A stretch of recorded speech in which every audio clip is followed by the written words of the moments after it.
à tous et bienvenue dans 7 à 8, votre magazine d'information.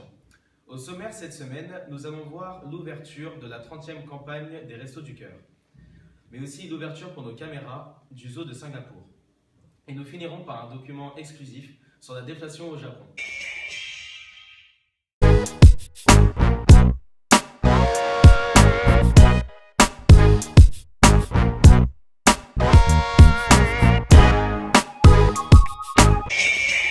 Comment le Japon est-il arrivé à une situation déflationniste qui s'est installée?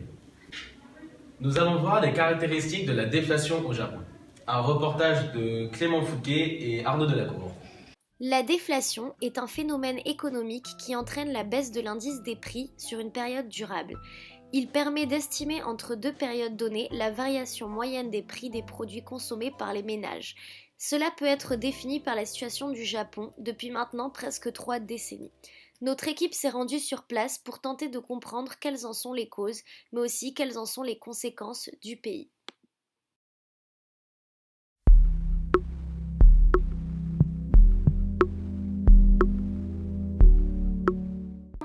La déflation au Japon provient de plusieurs causes. Tout d'abord, un petit rappel historique. Dans les années 1980, je me rappelle très bien que le Japon faisait partie des grandes puissances économiques mondiales, de premier rang, se plaçant même avant les États-Unis. À cause de cette situation, un phénomène de Japan bashing s'est développé, c'est-à-dire un fort sentiment anti-japonais, et ça a été créé notamment je vous dis ça comme ça, par le lobbyiste Robert Angel, un lobbyiste américain. Cependant, on observe dans les années 1990 que ce miracle japonais va totalement s'écrouler.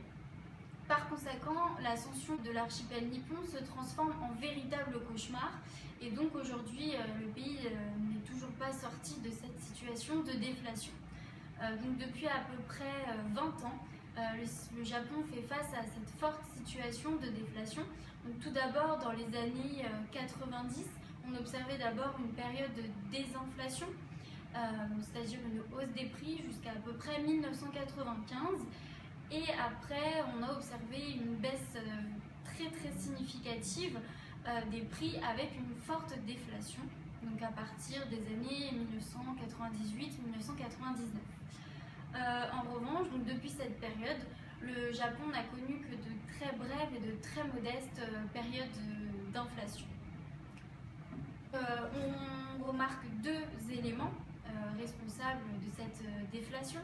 Donc, tout d'abord, on peut parler donc du yen qui a pris énormément de valeur entre 1985 et 1988, ce qui a entraîné donc de nombreuses faillites et donc l'augmentation des créances douteuses, c'est-à-dire que les entreprises avaient un fort risque de ne pas pouvoir rembourser leurs dettes. Deuxièmement, les banques se sont retrouvées face à un risque de défaut très élevé, c'est-à-dire qu'elles ont dû supporter les coûts des dettes non remboursées par les entreprises ou par les particuliers.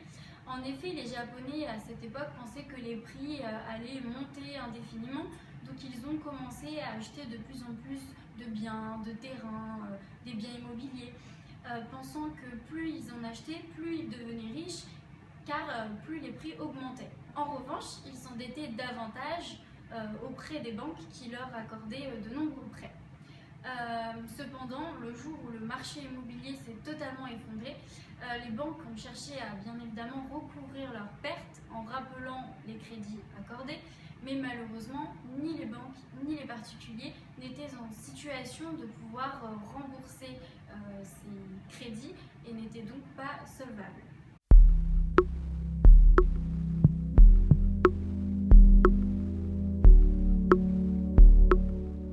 La Banque centrale japonaise, BOJ, Bank of Japan, a diminué ses taux d'intérêt pour faciliter l'accès au crédit. En effet, les autorités japonaises voulaient que les ménages soient plus aptes à emprunter et que les banques veuillent plus accorder des crédits.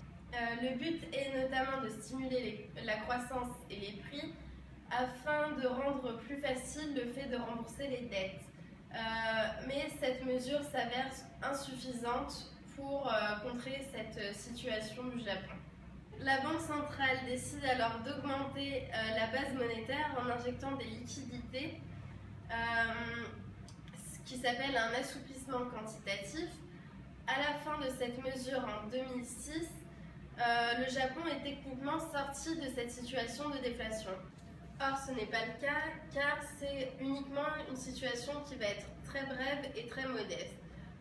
Le pays n'a pas retrouvé complètement sa situation de plein emploi, ainsi que sa croissance qui reste très faible. Le Premier ministre japonais, Shinzo Abe,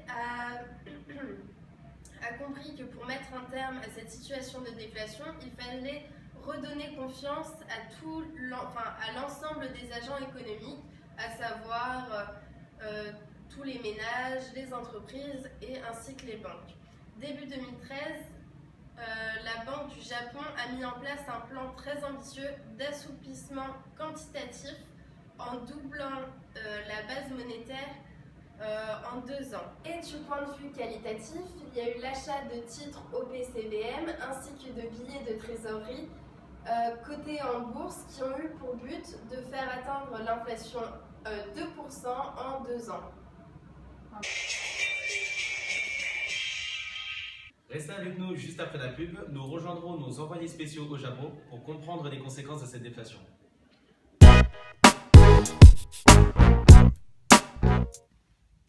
ダメ。なんで？もうちょっと待って。あと何秒ぐらい？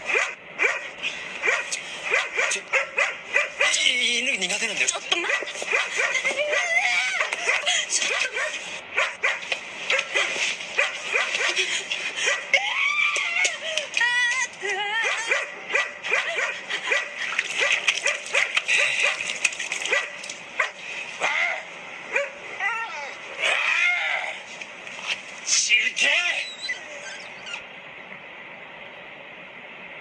怪我ない。おかげさまで。選び抜かれた素材だけ。宅配寿司は銀の皿。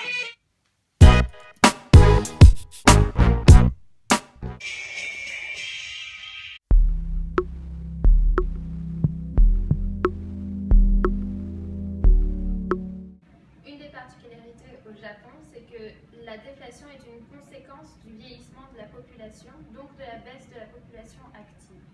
Mais elle va engendrer quelques conséquences positives, notamment au début. Donc une des premières conséquences positives est la baisse des prix. Donc en effet, les prix baissent avant que les salaires ne baissent. Donc les ménages et les entreprises perçoivent ça comme une hausse de leur pouvoir d'achat. Cela va être perçu comme une hausse de leur pouvoir d'achat jusqu'à ce que l'offre soit supérieure à la demande et donc qu'il y ait une baisse des salaires.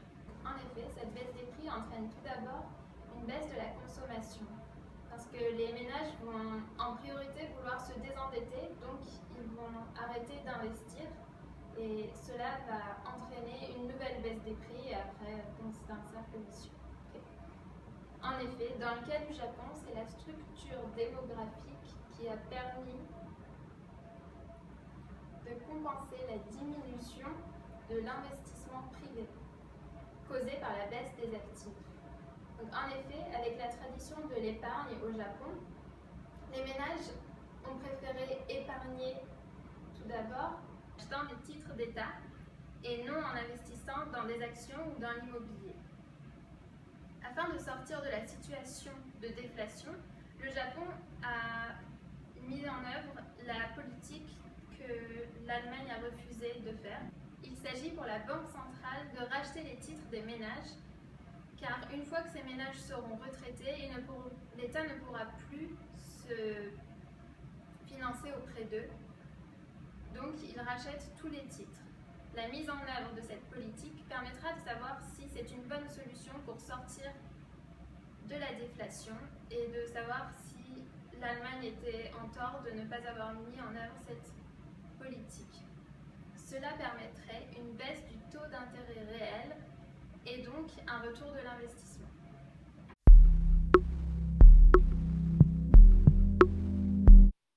La déflation possède malheureusement beaucoup plus de conséquences négatives que de conséquences positives, mais elles ne sont pas visibles dès le déclenchement de la déflation. En effet, la baisse des prix, qui est d'abord perçue comme une conséquence positive, va en réalité entraîner une baisse de la consommation et donc une baisse de la production. La baisse de la production va ensuite être suivie d'une baisse des salaires et d'un blocage de l'économie. Ce blocage de l'économie est dangereux pour l'avenir du pays. Le Japon connaît une explosion de sa bulle d'exportation, notamment à cause du ralentissement de la Chine et de l'effondrement de la demande européenne. L'activité des entreprises diminue fortement. Par conséquent, elles n'ont plus de rentabilité, ce qui menace leur équilibre financier. Il y a donc une grande hausse du chômage. Tout cela s'accompagne d'une baisse des recettes publiques. De plus, les ménages et les entreprises n'investissent plus et ne pensent plus qu'à obtenir des liquidités. Par conséquent, les prix des actifs chutent. Malgré le fait que le Japon soit sorti de la déflation de plusieurs fois, comme dans le début des années 2000 avec le plan Takenaka, du Premier ministre de 2001 à 2006 Junichiro Koizumi, et de son ministre d'État pour la politique économique fiscale Eizo Takenaka, elle n'est jamais encore sortie de la déflation. En effet, 3 ans plus tard, la déflation revient. Donc les personnes ayant investi dans les années 80 n'ont jamais récupéré leur mise.